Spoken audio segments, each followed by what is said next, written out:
শ্রেষ্ঠ স্বামীর আলামত হলো 5টি। একটু মিলাইয়া দেখেন তো এই আলামতগুলো আমাদের মধ্যে পাওয়া যায় কিনা। আল্লাহর হাবিবের হাদিস থেকে পাওয়া যায় শ্রেষ্ঠ স্বামী যারা হয়, আদর্শ স্বামী যারা হয়, তাদের মধ্যে 5টা সাইন, 5টা চিহ্ন অবশ্যই থাকে, 5টা আলামত থাকে। 1 নাম্বার, আল্লাহর হাবিবের হাদিস থেকে পাওয়া যায় স্বামীর অন্যতম বৈশিষ্ট্য হয় যে স্বামী, আদর্শ স্বামী, সে নিজে যে মাপের খাবার খাবে ওই মাপের খাবার তার স্ত্রীকে খাওয়াবে। সে শুধু ভালোটা খাবে, স্ত্রী খেলো না খেলো খবর রাখলো না, এটার নাম আদর্শ স্বামী হতে পারে না। আল্লাহর হাবিব সাল্লাল্লাহু আলাইহি ওয়াসাল্লাম নিজে স্ত্রীদের সাথে খাবার খেতেন এবং কি আয়েশা রাদিয়াল্লাহু তাআলা আনহা বলছেন, আমার সাথে আল্লাহর হাবিব সাল্লাল্লাহু আলাইহি ওয়াসাল্লাম যখন খাবার খেতেন, আমি যেই গ্লাসের যে জায়গায় মুখ লাগিয়ে পানি পান করতাম, আল্লাহর হাবিব সাল্লাল্লাহু আলাইহি ওয়াসাল্লাম ওই জায়গায় মুখ লাগিয়ে পানি পান করতেন।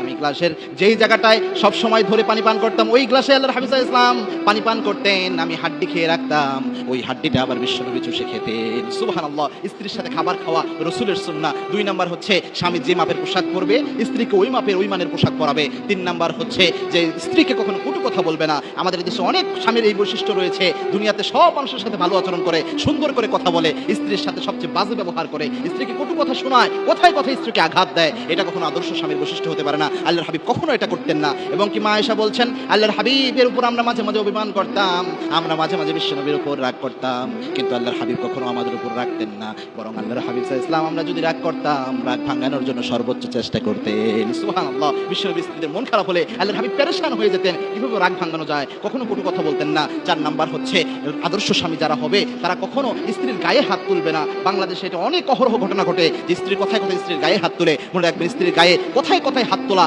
কখনো সুপুরুষের পরিচয় হতে পারে না। একমাত্র কাপুরুষরাই নারীদের গায়ে কথায় কথায় হাত তুলে থাকে। দেখবেন এই ধরনের মানুষরা বাহিরের পরিবেশে অত সৌর্যবীর্য দেখাতে পারে না, ঘরের মধ্যে সেই জিনিসটা করে। ওমর রাদিয়াল্লাহু তাআলা হয়তো শক্তিশালী সাহাবী ছিলেন। ওমর রাদিয়াল্লাহু তাআলা বলতেন যে উদখুল ফিল বাইতি রাফিকান ইখরুজ মিনাল বাইতি রিজালান, যখন ঘরে প্রবেশ করবা বাচ্চা শিশুর মতো প্রবেশ করো, ঘর থেকে যখন বের হবা যুবক স্বাবলম্বী পুরুষের মতো বের হও। এজন্য ঘরের পরিবেশে স্ত্রীর সাথে অনেক রুট আচরণ করা, মেজাজ দেখানো, অনেক মারধর করা, এটা কখনো সুপুরুষের আলামত হতে পারে না। 5 নাম্বার হচ্ছে শ্রেষ্ঠ স্বামীদের আলামত হলো তারা কখনো স্ত্রীদেরকে একাকী ঘর থেকে বের হয়ে যেতে দেয় না। অবশ্যই স্ত্রীদের সাথে কোনো না কোনো সেফটির ব্যবস্থা তারা করে, কেননা এই পৃথিবীতে সবচেয়ে দামি সম্পদ হচ্ছে নারী। এবং কি আল্লাহর হাবিব সাল্লাল্লাহু আলাইহি ওয়াসাল্লাম জানিয়েছেন, আদ-দুনিয়া কুল্লুহা মাতা, এই দুনিয়াতে যা কিছু রয়েছে সবকিছুই সম্পদ। ও খায়রুল মাতা আদ-দুনিয়াল মারাতু সালিহা, তবে তার মধ্যে সবচেয়ে দামি সম্পদের নাম হচ্ছে একজন নেককার স্ত্রী।